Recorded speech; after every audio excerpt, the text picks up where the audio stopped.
What's up, guys? This is Ari and Costa here from Theaters International. Not going live. We did not go live yesterday. It was Mother's Day, so most of us were out and about. We do apologize, but we are doing something really short for you today so that we can talk about the game, kind of talk about the season.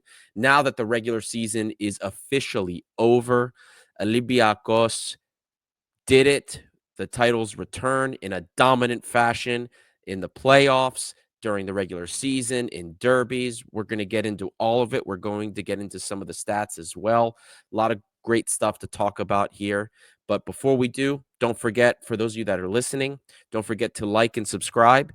Every engagement helps us continue to grow the red and white community. We are growing all over the place. So be a part of the red and white tide and be a part of this growing community. You can also check out our Patreon where we do a lot of great stuff, a lot of great interviews, great content, and then, of course, the infamous WhatsApp chat, which is less than $1 a month. Or sorry, it is $1 a month. I apologize. But check all of that out. You can support us everywhere. We also have a great giveaway going on for Instagram. You might have seen the video of Costa holding the jersey signed by the champions themselves. Go check that out. It is on our Instagram channel. It is pinned. It's the first post you can see in our feed. So check out that Instagram channel, the Instagram post, and follow the directions for a chance to win an amazing signed jersey by the champions. Now, Costa, how you been, buddy? I know you enjoyed the win yesterday. Always great to beat Panathinaikos, especially in their stadium, even though the game meant nothing for either team. Great to have the win. Great season. I know you're happy.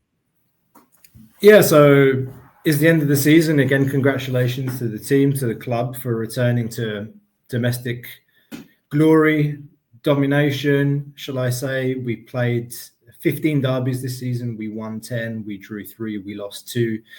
And as far as the game is concerned, yesterday against Panathinaikos, yes, of course, always great to beat your arch rivals away from home in the Olympic Stadium, 1-0. El Kaabi penalties, all we needed, and some Tzolakis heroics. But overall, I have to say that the way in which I watched the game yesterday is kind of a reflection of how we've also played the last 3 games. And if I can put my feet up on my desk, it feels like that's been how we've been playing these games, at 50, 60%, barely getting into third gear. And we've won those games comfortably, whether it was yesterday against Panathinaikos. The league's essentially been over it. We're the 12th of May recording today, and the title was sealed on the 13th of April at the Karaiskaki against Ike a month ago. We've played 3 matches since then, beaten Ike again 2-0 away from home, beaten PAOK 4-2 at home, and Panathinaikos yesterday. So you can't really ask for much more. And the other awesome stat is what we went into the playoffs 7 points clear of AG, who was second, and we finished the playoffs 16 points ahead of second, which is insane. I mean, there were moments during the season where we were very upset, dropping points against lower opposition, and we thought that this could be a tight race going into the playoffs. And I think if memory serves, the last game against Offi, we increased the gap from 4 to 7 points, and things were much tighter. And when I saw the league table yesterday, I thought, oh my God, 16 points difference between us and second. I'd completely kind of that wasn't in the back of my mind at all, but it's illustrative of the kind of season we've had and the kind of domination that we've had in the Greek league this season. Absolutely. Another stat that I like to bring up all the time, and I brought up a lot this season, was how even though there were plenty of games where we saw, especially before the playoffs, this team had difficulty scoring. Not for a lack of chances, we just couldn't score. And we were looking at our XG underperformance, our underperformance relative to expected goals. And we would see that we were 6, 7 goals, 5 goals behind that. So by that measure, our performances were the most sustainable, but we weren't efficient enough to put those away. in a way, the playoffs kind of saw that normalize because we finished the season, Costa. Look at this. If those of you that are watching this, we've just brought up the one of the posts we put on Instagram and our socials earlier. But it's, I mean, yeah, we seem to have trouble scoring, like you said, a lot of kind of 1-0 games, or especially with the lower level opposition, like we say. But I mean, look at those score lines in the derbies, and those are in chronological order there. That was the first big derby. Again, right. I think we played Panathinaikos and we drew early on in the season. Then we had those two back-to-back games, PAOK and AEK 3-2 away in Tuba. Kostoulas getting his first professional goal of his career in Tuba. 4-1 then against AEK. 1-0 Muzakitis injury time winner. Then 6-0 AEK. 1-0 away against AEK. 4-2. There's so many like big score lines against the rivals, quote unquote, in Greece. So that's another myth debunked to a point, but certainly one of the questions that I've been posing to myself is just how much we improved in the space of a year since Mendilibar arrived, but also how much the opposition has regressed. But Panathinaikos improved, we can say. They've finished second. AEK I think they're at an end of a cycle, and they're going to be probably hiring a new manager going into the new season.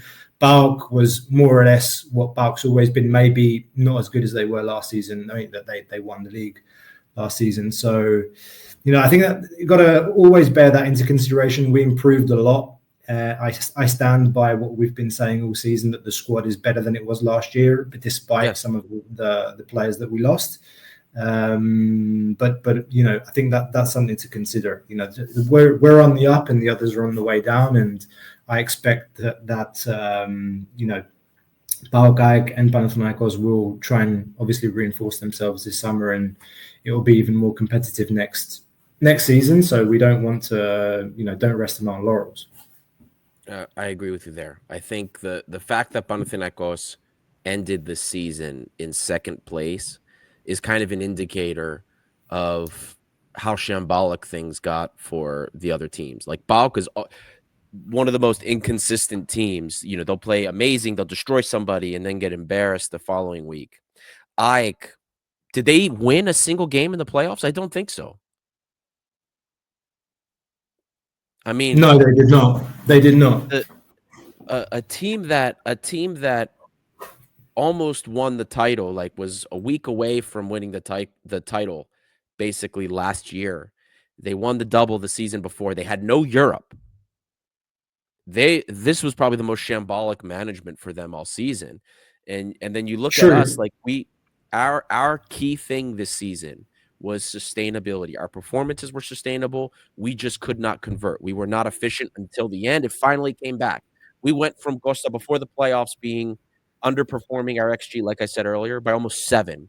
It's now 1.9. We literally scored almost exactly to our XG by the end. So it finally came in. We were more efficient, even if we haven't been playing the last 3 weeks to the standard in terms of passion that we're used to seeing. It came, the pendulum swung the other direction, which kind of happens sometimes. And it's important that this is something that we look and we build on. I agree with you. I think everybody in the show agrees that this team is better than it was last season. Did we miss 2 really important offensive pieces that could have helped in many ways? Yes, but I still attest that if El Kaabi and Kostoulas were healthy for the Bodo Glimt game, that we move on. That's too. And that's right, and Retsos too. I still believe that. Look at El Kaabi. He had 36 goal contributions last season, 33 goals, 3 assists. He is going to end this season probably if he can score a goal against Offi, if he gets one, with only 2 or 3 less than he did last season, and he's played so far. I believe it's 600 less minutes. It is remarkable. You've gotten almost the same production out of him that you did last season. A lot of things we need to hold our hat on. This was a very successful season for so many reasons. With what we've seen in the playoffs, with what we've seen leading up to this, we are in a huge position to succeed and really build even further on what's been done this season. And I'm incredibly excited for what Champions League holds for us, Costa, because this roster has turned us back into a team that doesn't just dream, but that succeeds. There's so much going for us that the other teams don't have. We have a youthful core. We have a young team. We had the youngest team in the Super League this season, the youngest. Panathinaikos and I gave 0 minutes all season to players under the age of 21. 0. We gave the most minutes. We have a team that we can build moving forward. We have at least 2 that we know of right now, 2 U19 players that are joining the team in Holland for summer training.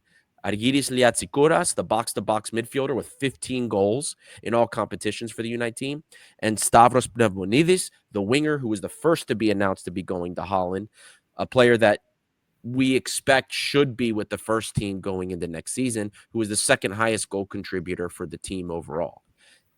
No other team, none of our rivals have that. PAOK is probably the closest, and even they have gotten rid of some of their younger products like Tsimas, like Gouliarakis, Kostadelias, God knows how long he'll stay. So they don't have as much as we do in the pipeline, and we're bringing more. So right now, this team is in the best position to reproduce the success for next year. And that's what I'm the most happy about, because I don't just see, okay, we won, but we have 18 contracts to worry about like last summer. We have very few contracts to worry about. Very few. If assuming we are able to do something in Champions League, we know we're going to get a certain level, probably at least 30 million in terms of winnings. We are in a good position to set ourselves up for the next 4 or 5 years. And that's what's super exciting about this whole thing, is that we have a really big chance to recreate the dynasty while all other Greek clubs failed to take advantage in a big way of our weaknesses over the last 2 to 3 seasons, and we can come back even stronger than we were before.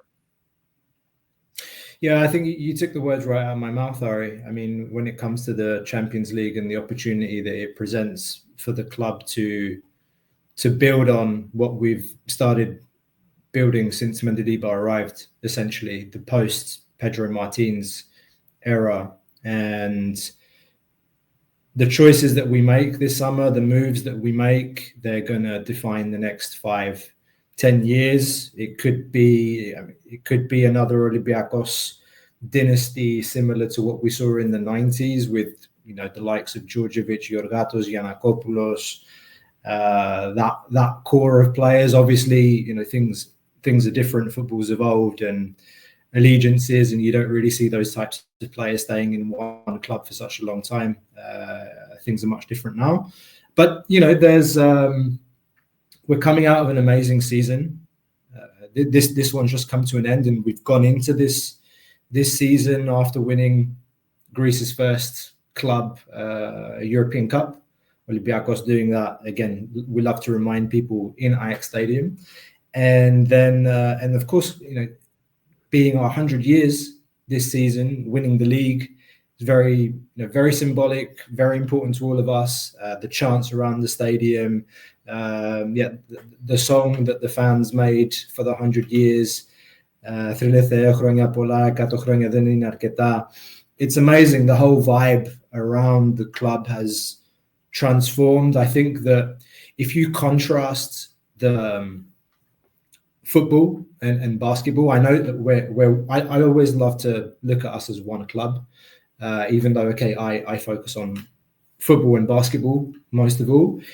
If you look at things from a footballing perspective, I think what winning that European Cup did to everybody was just kind of it calmed things down a lot. I think in not just the fan base, but internally inside the club. We've grown, obviously. We have the multi-club ownership network. We've upgraded massively as a club, but also I just think as a fan base, it's so important what it did to us. And I contrast it with basketball, where there is an insane amount of pressure going into the Final Four that we actually go and win it, because we've kind of gotten to the in Greek we say you kind of arrived to the culminating point and tried to drink the water, but you failed the last 3 seasons. So, so I think we're in a very good position, like you said, and we're going to be here to talk about the developments over summer. It's we're in mid-May, and there's not going to be any football until end of August. Well, barring the cup final on Saturday, which we're going to talk about in a minute. But yeah, I think I said what I said about creating a new dynasty. That's what we have to. That's what has to be the objective. We have to go out and just win the next, back-to-back league titles. That's number 48 that we've just got, and we want to get the 5th star on the jersey.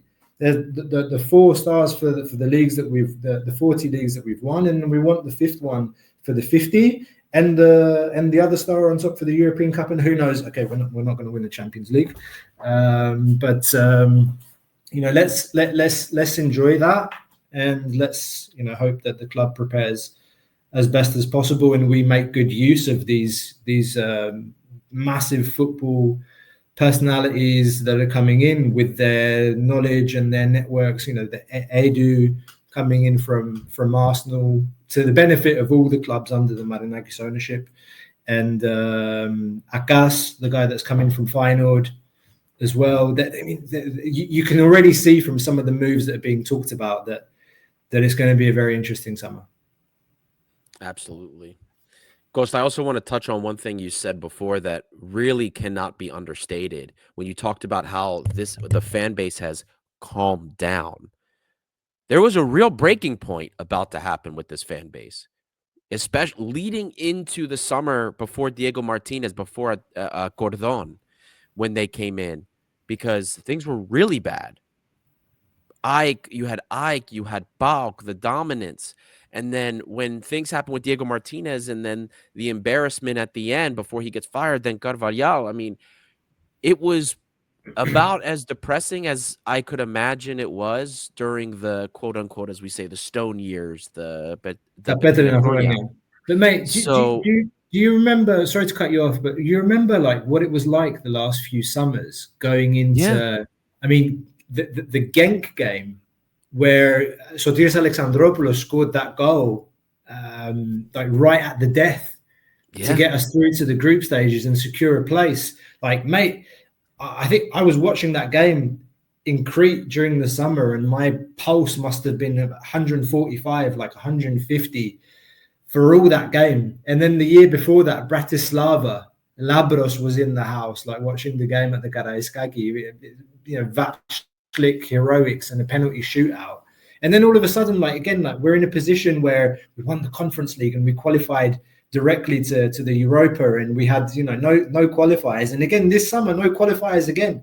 That can't be understated either in terms of how long have we had to experience that. I mean, back in the day, we used to qualify for the Champions League, no questions asked. Like we were going through to the group stages. The summers were different, but I think that's also something something refreshing. But there's the luxury of time, but you don't want to get too comfortable. Like it would be nice to actually get into a preseason with that 80% of the squad being there. But sorry to cut you off. No, you're right. I was just especially for the people, because we get a lot of new listeners, especially people that aren't Greek or Olympiacos fans that don't really understand the context of some of the stuff that's happened and why it's so insane about why things happen and how they happen. It's so important. Don't forget the year before either. Remember, we went to penalties in qualifiers against Apollon Limassol. That's the one. Yeah. That's the one. Sorry, I mentioned Bratislava, but you're right. It was Limassol, the one. Okay, so that's what you were referencing. I mean, I remember I was at my cousin's house in Greece watching those penalty shootouts, and I remember we were just saying, we're like, okay, first we were spazzing out at the penalties, but like, guys, we had to go to penalties against Apollon Limassol. Like, really? Is that what's going on now? And then you remember what happened the rest of that season. So there was like, we cannot understate how bad things were before Mendilibar came, like the fan base was beginning to turn Man, on the club. Man, I'm just checking back actually. So we played Bratislava in Yeah, the qualifiers the same season, but that was the third round qualifier. That went to penalties, and the Limassol game went to penalties. insane. That's insane. Like the what we've been through the last kind of before Mendilibar, post Martins. We've talked about post Martins traumatic stress disorder, Yeah. jokingly, but again, just goes to show, like you said, where we were and how things have just calmed over the last year. Yeah. And then on to your last point you made about the transfer season, hopefully us getting 80%, the majority of the business done before the season begins. I July hope that's the 15th. case. I don't think it's hard for us to do that. We don't have as much that we have to get. But, the one thing I've told the patrons, the one thing I've told everybody that's messaged me about it is that I expect that there will probably be one or two signings that happen closer to the deadline. We'll go through preseason. I don't think we'll sign like the top winger or the top center midfielder before the end of preseason. I'm pretty sure we will not. I have a feeling Mendilibar wants to see what he's got, what's coming in. And then I bet you at least I could see the winger being the deadline day signing or a signing that happens like mid to late August. I could see that happening personally. But as long as most of the business is done and we only need one or two pieces, I'm way better with that than 3-4 deadline day signings or 3-4 signings at the end. We're panicking. People are coming in not fit. I'd rather as many as we can get and have as much of the team assembled as possible for preseason, because we saw how important that was, man. I mean, having these guys come in, getting injured nonstop, it does us no good. But I really think that things are going to be in a much better place this summer, not just because we have less business that has to be done, but I can excuse one or two pieces waiting to be signed at the end as long as most of the team is assembled and the core is there. Then I can be okay with that. Yeah, and there'll be players coming back from loan. So Yep. preseason's supposed to start on July 15th, if I'm not mistaken. So they'll be going to Holland, around my neck of the woods. So Late? It's weird. It's kind of yeah, weird, isn't it? Like late. We're so used to the June preseasons because we have qualifiers to worry about. The last summer and this summer, it's not so crazy. Our anymore. June is going to be open, man. Yeah. So July, I'll be here actually. Funnily enough, I'll still be in Belgium, so I'll try and make it out to Holland. But there'll be loan players coming back as well. I saw that Masouras' team Bochum got relegated in Germany actually, so he's going to be coming back. I don't know if he made enough noise to attract any interest from any other German Bundesliga teams to pick him up. So I assume he's going to be coming back, and I don't know what that means, if he's coming back for good or if he's going to get shipped out again. There's all sorts of players coming back from loan. That one is top of mind. Kalogeropoulos coming back off a 2-year loan from Volos as well. That one's, I think, one we're all very, very interested to see how he develops and comes back into the club after 2 full seasons. People forget he's 20 years old. Like, he's 20. He's been playing for 2 seasons as a starter since he was 18 for Volos, and he made his debut with us at age 16. There's an old episode even actually when he played against the Asteras under Martins, and I think we named the episode "The Birth of Kalogeropoulos." Yeah. Trip down memory lane. Should we talk about the cup? Yeah, absolutely. One thing about Masouras, though, Costa, I show his contract. He's with us. His contract ends 2027. So he'll come back this summer, and he's still with us for another 2 seasons, technically. So we got to figure out what we're going to do if he's not going to be a part of the club. So big thing about Masouras, but yep. Okay. Cup? Greek Cup, man. I want to start off with some. There was a conversation this morning and last night about the Greek Cup in the Patreon chat, talking about some worries. I think you also had some worries that you shared as well.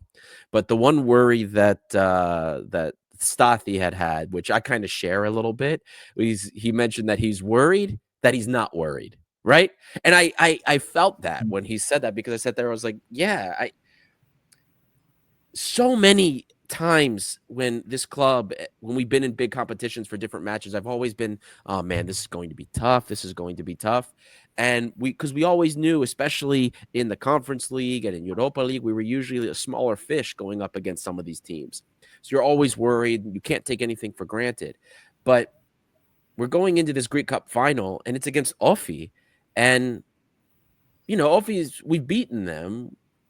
They've given us some difficult times, but you would expect that we should be able to handle business. And the fact that wipe the floor. We should right, wipe the floor with them. Right. Yeah. And that level of confidence does worry me, because that's when you could get that's how we surprised other teams. That's how we surprised Villa. So I felt that. And that's how I wanted to start this, was like, I feel that concern that everybody else seems to have as well.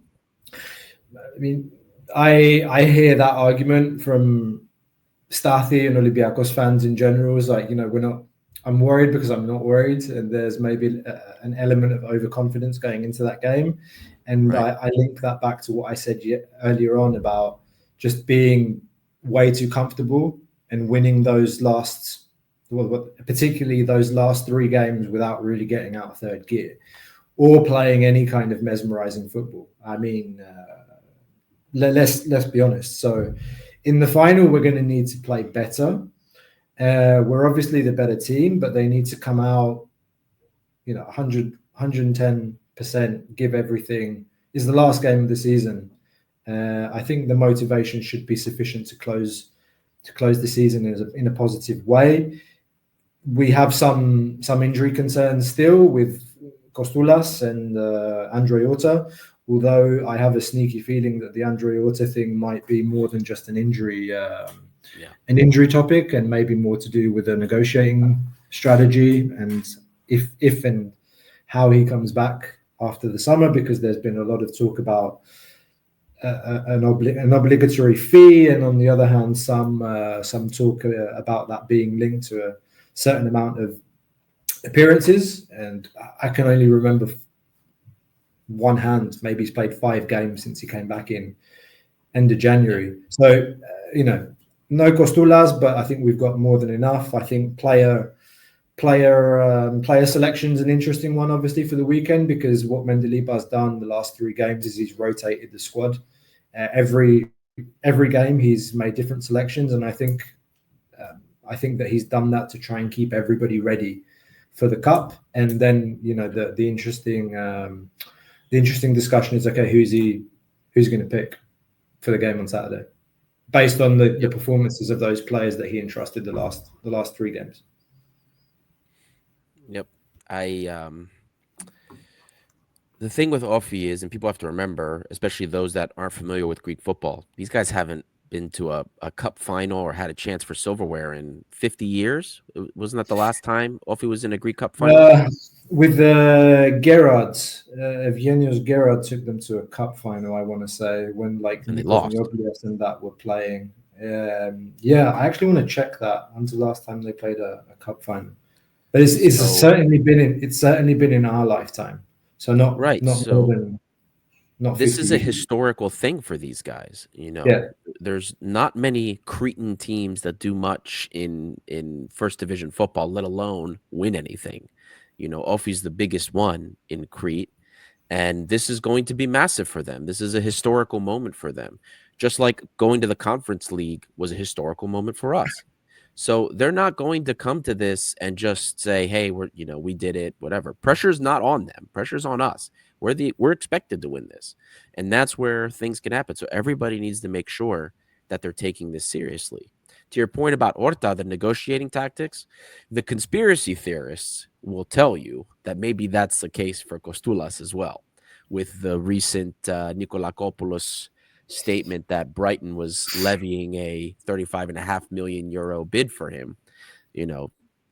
both Orta and Kostoulas have been reported to have similar muscular injuries, which in a normal world would have been recovered by now. So, it's one of those situations. We can only hope that at the very least, Kostoulas will be ready for the cup final, which by all accounts, he was supposed to have been ready for Panathinaikos, but hopefully he'll be ready for that as well, because I would really like to win the double now that this is the last thing in front of us. We haven't won a double since the 2019-2020 season, so it's been 5 years since we won a double. Would be nice. Would be nice to do it, and would be nice to really ring in the 100-year anniversary with the double. I think it's about as good as it can get for us in this aspect. Absolutely. Just check the history. So we played Offi in the cup final of 1989-1990 season. We beat them 4-2 in the final. 89. Goals from Tzolakis, 2 goals from Tzolakis, 2 goals from Detari, and Offi scorers Vlastos and Tsibos. Mate, 35 years ago. Yeah, so Olympiacos' lineup in goal: Talikriadis, I don't even know who that is. Talikriadis, never heard of him. Apostolakis, that later went to Panathinaikos. Karataidis, the oh wow, emblematic captain, left-footed centre back. Pachaturidis, Alexiou, Tsalouchidis, Mavromatis, Tsiadakis came on as a sub. Kofidis, Anastopoulos, Detari, which was a massive, insane signing at the time, and the Mitropoulos, and the coach was Komora, was the coach of Olympiacos for that cup final. So a little bit of history for you there. That's insane. That is absolutely insane. Yeah, that was literally, I would have been 1 year old when that happened. 3. I would have been 3. That's why I don't remember that. That's funny. Olympiacos was I'm trying to think who else would have been on that roster. Was that too old for Karapialis?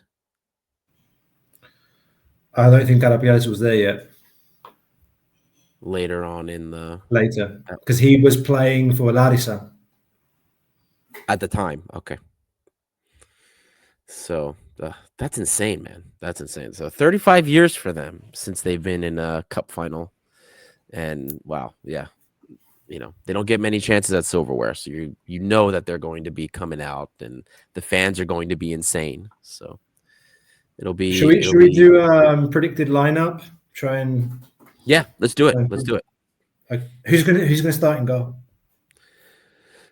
Come on, man. Tzolakis has to start in goal. It's a cup final. I know Paskalakis has been the keeper for the cup, but dude, no, you don't mess around with silverware. It's got to be Tzolakis. I'm sorry. So that was something that surprised me yesterday, because I thought that Paskalakis would get a game so that he could get some rhythm, or get a game in before the cup final, because I thought he's gonna do what Spanish coaches do, like to keep it for the cup, keep it for the league, etc. That's a tough one, man. But what he's actually going to do, I can't call it. But who I would play, I'd go with Tzolakis. What I would He's the only one that's cared since the season has been over since we won the title. Tzolakis is the only player that looks like he's cared about winning, to be honest with you. That one's too hard to call though, as far as what the manager's going to do. Yeah, I think centre back pairing is set. Peretsos and Pirola has to be. Yeah, and then left back Ortega. Yes. Yeah, and right back. Is he going to do Costinha or is he going to do Rodinei?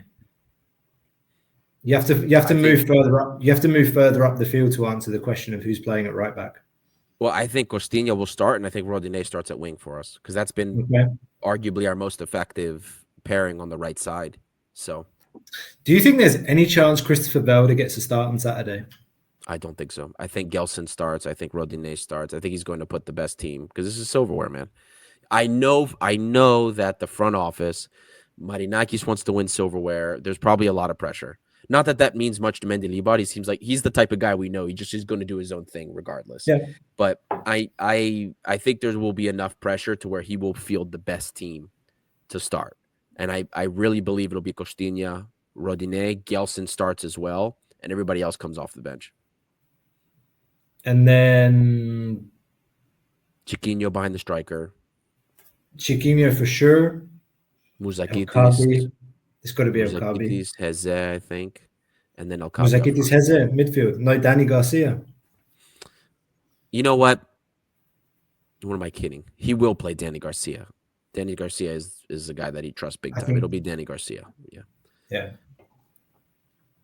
Garcia. It'll be Danny Garcia, Mouzakitis, I think. Yeah. So okay. Let's see. I guess we will. And of course, I think that's about everything we had for today, right?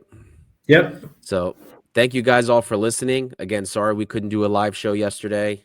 Mother's Day, very difficult for, especially most of us are married now. So, and with kids, or at least Costa and I have kids. So Mother's Day is a very important day for our families. We will be back for the Cup final. And then, of course, guys, we got some fun stuff planned for the summer. Don't forget to check out Instagram, big giveaway. More giveaways are coming as well. And we're going to be planning some interviews as well. So check all of that out. Don't forget to visit Patreon. This is Theodos International, by the fans, for the fans. And we'll see you all next time.